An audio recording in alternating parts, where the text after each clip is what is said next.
Magandang araw po. Ako po si NLEX Patrol, Eric Cruz. At ako naman po si NLEX Patrol, Je Lakap. Welcome sa hashtag NLEX Patrol Break. Ang programang ito ay naglalayong magbigay kaalaman sa ating mga motorista ukol sa expressway regulation. Pati na rin sa mga safety tips and reminders sa paggamit ng expressway upang makarating tayo sa ating pupuntahan ng ligtas at komportable.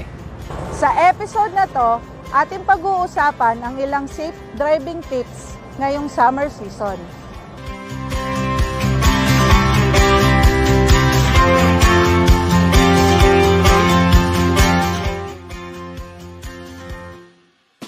Summer season na naman at siguradong maraming babiyahe ngayon papunta sa Baguio, ang summer capital of the Philippines. Oo nga, marami rin ang pupunta niyan sa naggagandahang beaches sa norte tulad ng Zambales, Bataan, Pangasinan, La Union, Ilocos at pati na rin sa mga resort sa Bulacan, Pampanga, Tarlac at Nueva Ecija. Ang matinding init dala ng summer season ay maaaring makaapekto sa atin lalo na sa mahabaang pagbiyahe. Ugaliing uminom ng sapat na tubig at magbaon ng drinking water kung tayo ay bibiyahe para iwas dehydration at heat stroke. Habang nagmamaneho, ang labis na init at sikat ng araw ay maaaring maging cause ng road crash. Makatutulong sa ating mga driver ang pagsusuot ng shades, paggamit ng sun visor upang maiwasan ang labis na pagkasilaw. Ang mainit na panahon ay nakakaapekto rin sa engine ng ating mga sasakyan. Ang labis na init ay madalas nagdudulot ng engine overheat o pagtaas ng temperature. Maaari rin itong pagmulan ng vehicle breakdown o kaya pagkasunog ng sasakyan. Upang maiwasan ito, una, ugaliin ang regular na pag-check ng radiator fan, engine coolant, mga hose, belt at temperature gauge ng ating sasakyan. Pangalawa, siguraduhin din ang regular na pag-change oil nito. Pangatlo, always ensure na ang air conditioning unit ay nasa maayos na kondisyon.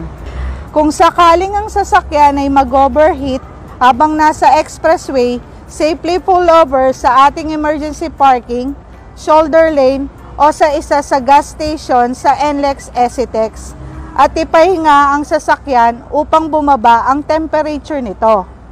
Mas mainam na magbaon tayo ng extra tubig o coolant lalo na kung mahaba ang biyahe o may history ng overheating ang ating sasakyan. Para sa mas ligtas na biyahe, mas mabuti ding may nakaredy tayong fire extinguisher o reserbang tubig sa ating sasakyan. Tuwing tag-init, malimit din tayong makakaranas ng grass fire na nagmumula sa labas ng expressway na maaaring makaapekto sa visibility habang tayo nagmamaneho. Ito yung mga dapat nating gawin sa ganitong sitwasyon.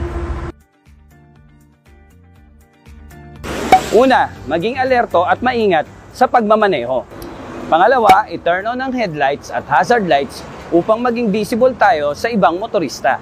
Pangatlo, kung makaranas ng 4 to 0 visibility sa area, huwag nang pilitin pang magpatuloy at magmaneho. Safely pull over sa shoulder lane na malayo sa grass fire at dito pahupain ang makapal na usok. Ikaapat, kung sakaling may mapansin na ganitong insidente, maaari po itong i-report sa NLEX hotline or sa Bureau of Fire upang kaagad na marespondihan. Hangad po namin na ma-enjoy ninyo ang inyong summer vacation kasama ninyong pamilya, kaibigan at mahal sa buhay.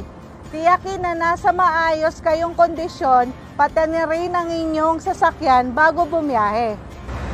Sundin ang mga traffic regulation upang maging ligtas at maayos ang inyong paglalakbay.